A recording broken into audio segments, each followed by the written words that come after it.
À Kinshasa, le dialogue voulu par le président congolais Joseph Kabila pour relancer le processus électoral a du plomb dans l'aile. La semaine dernière, l'opposition a claqué la porte. Elle craint en fait que le pouvoir lui fasse un enfant dans le dos. Et s'il y en a un qui est bien placé pour rester sur ses gardes, c'est Jean-Bertrand Ewanga, député national. Il est aussi secrétaire général de l'UNC, l'Union pour la nation congolaise. Et surtout, il a passé récemment 1 an de prison pour outrage au président de la République congolaise. Bonsoir Jean-Bertrand Ewanga. Oui, bien, bonsoir. Merci d'être avec nous sur TV5 Monde. Alors nous sommes à moins d'1 année en principe de l'organisation des élections générales, législatives, présidentielles également, prévues le 27 novembre prochain. Le pouvoir a donc annoncé la tenue prochaine d'un dialogue national pour résoudre la crise. Votre parti, l'UNC, au même titre que 6 autres partis réunis dans ce qu'on appelle le G7, lui a adressé une fin de non-recevoir. Pourquoi ? Simplement parce que vous vous imaginez Obama qui réunit les gens en disant faisons une réflexion, il dit aux Américains faisons une réflexion parce qu'on s'approche des élections. Nous voulons l'alternance politique. Donc le temps est encore là, l'OIF a fait un très bon travail pour la fiabilité du fichier électoral. L'OIF nous a démontré qu'il y a eu 1 600 000 morts qu'on peut extirper.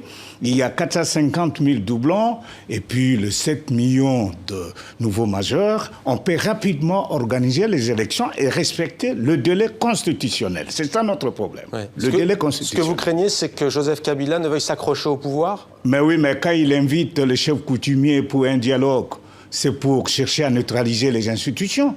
Et puis, il va chercher un glissement. Mais ce qu'il n'a pas fait dans 15 ans, comment il va le faire dans les 2-3 ans autres? C'est pourquoi nous sommes catégoriques. L'UNC, la dynamique, qui a plus de 70 partis, et puis ensuite le G7 qui est avec nous. Nous avons réservé une fête de non-recevoir. Nous devons aller vite aux élections. Je vais vous parler des élections de 2011.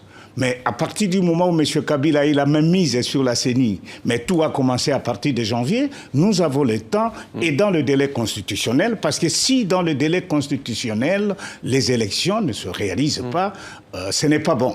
Mais le dialogue n'engage au fond en rien. Est-ce que ce n'est pas la moins bonne solution que de vouloir discuter ? Parce que pendant ce temps-là, vous savez ce qu'on dit, la politique de la chaise vide n'est pas toujours la meilleure en politique. Mais la politique de la chaise pleine dans mon pays a donné quoi ? Donc nous n'avons pas à nous laisser distraire. Il y a une constitution qui est la loi fondamentale que nous devons respecter. Alors dans une déclaration commune de cette coalition, je l'ai dit, qu'on appelle le G7, coalition de partis d'opposition, vous taxez ce dialogue national de trahison. Le mot est très fort, expliquez-nous. Oui, mais de trahison parce que c'est une violation de la Constitution. Vous savez, dernièrement, M. Kabila a fait nommer les commissaires spéciaux, ce qui n'est pas prévu dans la Constitution de notre pays. Et vous savez, cette Constitution, nous l'avons obtenue au prix du sang. Il y a eu quand même 8 millions de morts dans ce pays. Et que ce pacte républicain a ramené le calme. Et M. Kabila n'a pas le droit aujourd'hui de revenir en arrière parce que c'est nous ramener dans les viols, dans les enfants soldats et tout ce que nous connaissons aujourd'hui comme malheur dans notre pays. Donc, c'est catégorique, les élections ou rien. Alors, le secrétaire général des Nations Unies, Ban Ki-moon, a dépêché en urgence à Kinshasa Saïd Djinnit, son envoyé spécial pour la région des Grands Lacs, à laquelle appartient votre pays, la RDC. Le diplomate algérien n'est pas officiellement nommé, facilitateur, mais il pourrait essayer de rapprocher les points de vue. Comment accueillez-vous cette nomination et cette venue à Kinshasa du diplomate ? Mais je crois qu'il a fait des consultations, il a consulté tout le monde. Bon, ce qui est une très bonne chose, mais nous ne sommes pas prêts à l'accompagner. Parce que le dialogue n'est pas opportun pour nous aujourd'hui. Ce que nous cherchons aujourd'hui et nous demandons à la communauté internationale, au secrétaire général des Nations Unies, ce n'est pas le secrétaire général des Nations Unies qui va nous demander de violer notre constitution parce qu'il a été à la base, à partir du dialogue intercongolais, pour nous donner cet outil important qui a ramené la paix. Vous savez, mon pays a connu pendant longtemps une crise de légitimité des institutions et des animateurs. Maintenant que nous avons cet outil important de cohésion nationale, nous n'accepterons jamais qu'il y ait des arrangements du type partage équitable et équilibré du pouvoir. Ça, c'est du passé. Alors, on a vu récemment des manifestations en République démocratique du Congo, notamment à Kinshasa, la capitale. Elles ont été réprimées. Quelle suite votre parti et cette coalition d'opposition qu'ont-elles donné à votre engagement politique ? Oui, mais moi-même, nous étions menacés. passé. Nous allons voir les autorités, ils nous autorisent, pas autorisent, conformément à la loi, nous devrions tenir notre meeting. Et puis, le même pouvoir a utilisé de bandits, de grands chemins pour nous agresser. Donc, il y a le rétrécissement de liberté. Vous avez appris que les Loucha, les jeunes gens qui militent pour la démocratie, aujourd'hui, le pouvoir a décidé de suspendre ça. Ben, maintenant, nous voyons, à partir de l'intervention du président Kabila, on sent l'intention, c'est de faire un forcing, et nous ne sommes pas prêts à l'accompagner. Qu'est-ce que vous lui diriez si vous l'aviez en face de vous ce soir, au c'est président lui congolais? dire qu'il y a une vie après la présidence. Ça fait le bonheur dans d'autres nations de voir les anciens présidents. Nous avons suivi 3 anciens présidents suivre un match au Ghana. Pourquoi lui ne peut pas être ancien président chez nous? Et puis nous disons ceci à ceux qui nous soutiennent de la communauté internationale. Démocratisons le Congo pour donner l'espoir, l'espérance au peuple de Grand Lac. En août 2014, vous êtes arrêté alors que vous êtes en meeting à Kinshasa, très précisément sur la place Sainte-Thérèse dans la capitale. Vous avez fait 1 an de prison officiellement pour outrage à Joseph Kabila, le président de la République congolaise. Vous en êtes sorti de prison précisément le 30 juillet dernier, en été. Comment en êtes-vous ressorti? Il faut dire que c'est une prison injuste. Je n'ai jamais insulté le chef de l'État. La vidéo a été présentée et c'est ce qui a fait le courroux des ambassadeurs de l'Union européenne qui sont allés voir mon président. C'est ainsi qu'on me fera sortir de la prison pour me mettre en résidence surveillée.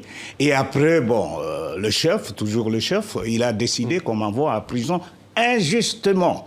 Député de mon État, dans la liberté et dans l'exercice des mêmes fonctions, j'ai été jeté en prison comme un malfrat. Qu'est-ce que vous y avez vu dans cette prison de Makala que vous qualifiez de mouroir? C'est un mouroir. Je vais vous donner un exemple. Cette prison, tout est commercialisé. Même pour m'amener à manger, mon épouse, je dois payer. Vous devez remettre quelque chose aux policiers. Et puis ensuite, les conditions hygiéniques. Il faut dire merci au CICR. Mais vous savez, la prison a été construite en 1952 pour 1500 personnes. Nous sommes à 9000, sans fosse septique. Et le caca qui est distribué dans la cour, permettez-moi, les odeurs nauséabondes vous envahissent dans les cellules. Et pour évacuer cela, les enfants utilisent le main nue pour évacuer cela. Et dans des conditions ignobles, sans dispensaire qu'il faut, sans ambulance. Et c'est un mouroir, on abandonne déjà comme ça. Et beaucoup ne sortent pas en bonne santé, malheureusement. Alors, s'agissant de cette question des droits humains, il y a eu un rapport qui est sorti ce matin des Nations Unies et qui pointe du doigt justement des violations dans votre pays. 143 violations qui concernent des centaines de personnes, essentiellement comme vous, des opposants. Quel regard portez-vous sur ce constat? Mais ça, c'est ce qui est connu. Il y a des cas oubliés. Et ici, quand vous parlez des opposants, je voudrais penser à Diomi Dongala et à Muyambo, à Vano Kiboko et à mon ami Kiaviro et tous les autres. C'est pour vous dire qu'ils sont tous arrêtés dans les mêmes conditions. Et le pouvoir a durci maintenant, ils veulent instaurer une nouvelle dictature, mais notre peuple n'est pas disposé à les accompagner et nous allons faire usage des dispositions constitutionnelles pour contrer une telle démarche. Alors, on a bien compris ce que vous reprochiez ce soir sur TV5 Monde au président Joseph Kabila. Pour autant, quel est le problème de la République démocratique du Congo? Au-delà même de cette crise politique actuelle, c'est un pays riche, sans doute le plus riche d'Afrique, peut-être même pour son sous-sol l'un des plus riches et pour son sol l'un des plus riches au monde. Il est aussi le symbole des maux de l'Afrique francophone. Jean-Bertrand Ewanga, quel est le problème, quel est le malaise dans votre pays? Mais le malaise, c'est le non-respect de l'application de la Constitution. Le malaise, c'est-à-dire que des individus veulent être au-dessus de la loi. Le malaise, c'est-à-dire que les individus veulent se servir du pouvoir pour régler des comptes aux autres. Mais sur les guerres qui déchirent votre pays, vous avez cité tout à l'heure des millions de morts. Joseph Kabila n'était pas forcément encore là. Comment expliquez-vous ces conflits qui minent le pays? Mais c'est surtout nos richesses. Au lieu d'être un bonheur pour nous, c'est devenu le malheur pour nous. Il y a trop de vautours qui voltigent autour de notre pays, mais nous sommes disposés à partager ces richesses-là. Si vous venez avec de l'argent investir chez nous, conformément à nos lois, nous allons profiter tous. Que de chercher à piller les richesses, et c'est aussi ça le problème. Et nous avons aussi un problème de leadership. Et c'est pourquoi nous disons qu'on ne touche pas à la Constitution. Parce qu'au moins cette Constitution issu du dialogue intercongolais, nous a ramené un minimum de garanties de paix. Et avec ça, nous pouvons rebondir. C'est un pays qui a beaucoup de chance, c'est un pays qui réunit toutes les conditions de décollage, mais il se pose sérieusement un problème de leadership. Vous vous rattachez donc à la Constitution, à la loi fondamentale de la République démocratique du Congo.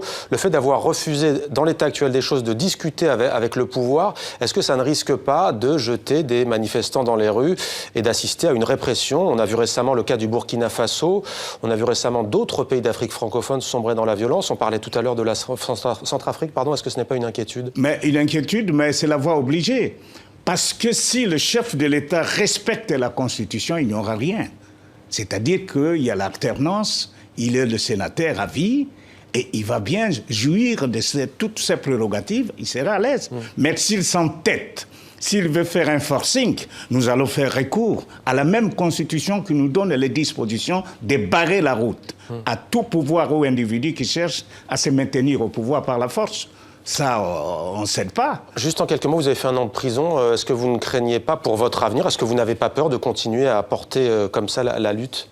La lutte, Mandela l'a portée jusqu'au dernier moment.